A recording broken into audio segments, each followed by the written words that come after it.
లక్షలు కనీసం రోడ్డు మీదకి వెళ్ళి జోలు అట్టుకున్న మా మాకు చూసిన నాయకులు లేరు. ఇవాళ మేము రోడ్డు ఎక్కామంటే కారణం ఈ ప్రభుత్వం కదా.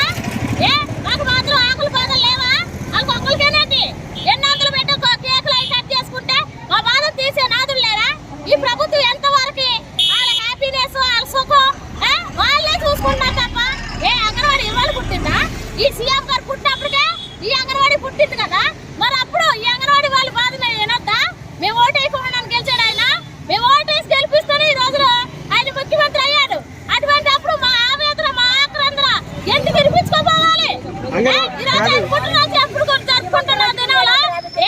కనీసం అంత హ్యాపీ న్యూస్ మాకు కూడా ఒక న్యూస్ చెప్పచ్చు కదా. మాకు కావాల్సిన ఏంటి? కనీసం వేతనం అడుగుతున్నాం. సుప్రీంకోర్టు ఇచ్చిన గ్రాడ్యుయేట్ సుప్రీంకోర్టు ఇచ్చిన గ్రాడ్యుయేట్ అమలు చేయడానికి కష్టం ఏంటి అసలు? మన సొమ్మే కాదా? ఆయన ఇంట్లో సొమ్మే తెచ్చిస్తున్నాడా? ప్రజల సొమ్మే కదా. మేము ప్రజలు కదా. మేము ఓటే లేదా? మేము ఓటేస్తే ఆయన రాలేదా? ఎంతో వరకు కూడా ఆనందం ఆనందం ఎక్కడండి?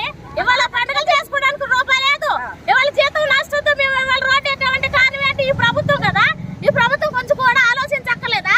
ఎంతమంది ప్రజాప్రతినిధులు ఉన్నారే మా మీద కామెంట్స్ పెడుతున్నారు.